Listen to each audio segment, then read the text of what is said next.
ये महीने ज़रूरी इंदासन हिकु महीनो।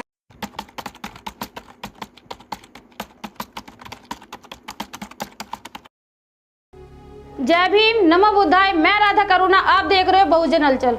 भारत के इतिहास में ऐसे लोग भी रहे हैं जिन जाहिलों को जानवर का नाम दे तो कोई अफसोस नहीं।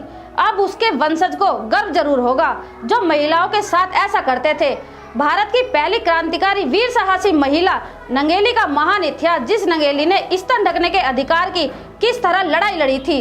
आज हम भारत की प्रथम क्रांतिकारी महिला नंगेली के इतिहास पर बात करेंगे। भारतीय इतिहास साक्षी है कि विभेदीय वर्ण व्यवस्था ने स्त्री समाज को केवल यातना ही नहीं दी, अपितु उसे तिरसादी की पराकाष्ठा पर पहुंचा दिया।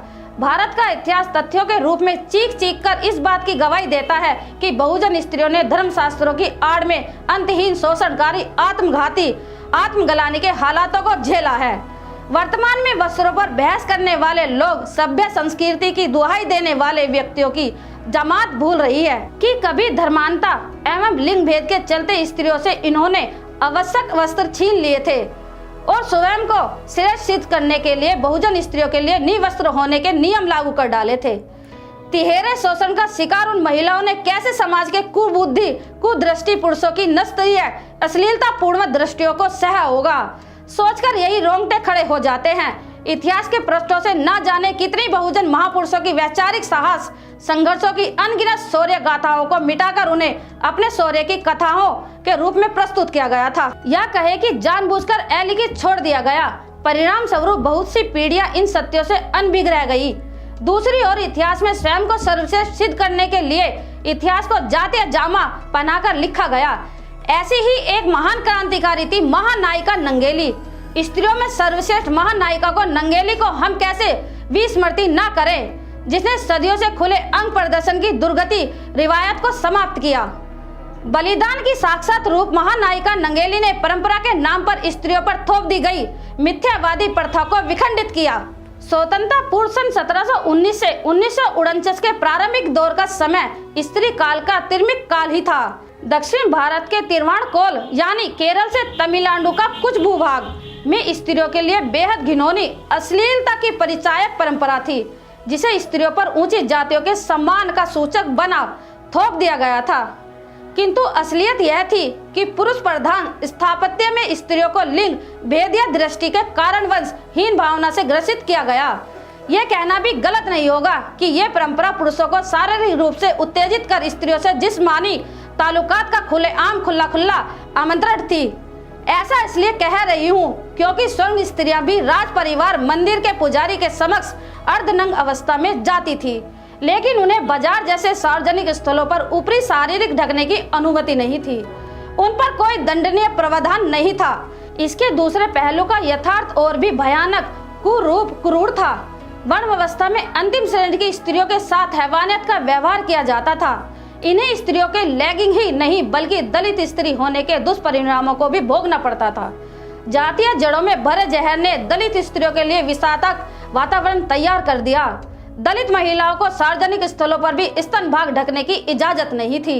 यदि किसी ने साहस जुटाकर मंदिरों के पुजारियों के सामने कोई झीना वस्त्र भी इस कैंचुकी भाग पर लिपटा लिया तो पुजारी उसे अपने पास रखे लाठी पर बंधे चाकू से फाड़ दिया करता था।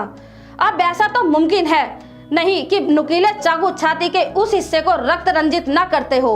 लहूलुहान होकर वह दर्द से चीखती रही, चिल्लाती रही। इतने भर से भी नहीं, इनके कलेजे को ठंडक पहुंची।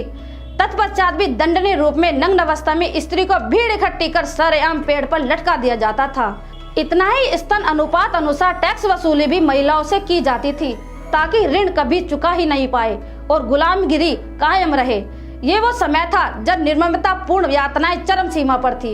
इन कठोर दंडों टैक्स के दो सबब थे। एक, दलित जाति के लोगों को भयभीत करना ताकि वे दमनकारी शक्तियों के खिलाफ आवाज न उठाए। दूसरा उद्देश्य गुलामी की ओर धकेल जातिया हीनता बोध कराना। स्त्री काल के इस तमस युग की नादार समुदाय की महान क्रांतिकारी नायिका ने इस सड़ान मारती प्रथा को समाप्त करने का संकल्प लिया। वीरांगना नंगेली ने अपने स्तन ढकने के अधिकार के स्वर को बुलंद किया। सोचकर ही दिमाग की नसें तन जाती है कि ये स्त्रियां कैसे महसूस करती होंगी। पुरुषों की कुदृष्टि जब इनके शरीर को चीर कर जाती होगी, आत्मा झेलनी होकर शर्म से धरती में गड़ जाती होगी। उस समय के मर्दाना वर्चस्ववादी समाज में बगैर रति की इंतहा थी। समाज की शक्तिशाली दंभिक दमनकारी शक्तियों के गठित नियमों को विखंडित करना बहुत दुर्बल कार्य था, किंतु उस संघर्षशील क्रांतिकारी ज्वाला ने अपने स्तन बलिदान कर अपने दृढ़ संकल्प को पूरा किया। अपने देह के ऊपरी भाग पर वस्त्र धारण कर समाज के मठाधीशों को चुनौती दी। उन्होंने जलते सुर्ख अंगारों में हाशिया को दबाकर गर्म किया तथा उनसे अपने दोनों स्तनों को छाती से पटक कर केले के पत्तों पर रख दिया। जब टैक्स वसूली हेतु टैक्स अधिकारी आए तो टैक्स रूप में उन्हें अपने दोनों लहूलुहान स्तन प्रस्तुत कर दिए।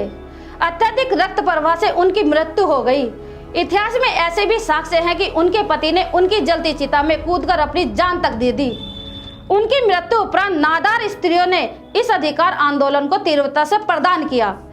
26 जुलाई 1859 में भारतीय स्त्रियों को वस्त्र धारण करने का अधिकार मिला। टैक्स से भी मुक्ति मिली। इस अधिकार की जंग में टीपू सुल्तान का महत्वपूर्ण योगदान भी इतिहास में लिखित रूप में मिलता है। महान क्रांतिकारी स्त्री गर्व महान नायिका नंगेली जी को उनके साहसिक कार्य बलिदान हेतु जितने अलंकरणों से संबोधित किया जाए अपर्याप्त है। उनके शौर्य को इतिहास में स्वर्ण अक्षरों में अंकित किया जाएगा। भारतवर्ष की स्त्रियां विभिन्न पोशाकों को आज धारण किए हुए है, जो सौंदर्यवान दिखती है, अच्छा पहनती है, उस बलिदानी नंगेली की देन है। आपकी इस पे क्या राय है? कमेंट्स बॉक्स में जरूर लिखें। मैं राधा करुणा फिर मिलेंगे नई खबर के साथ। धन्यवाद।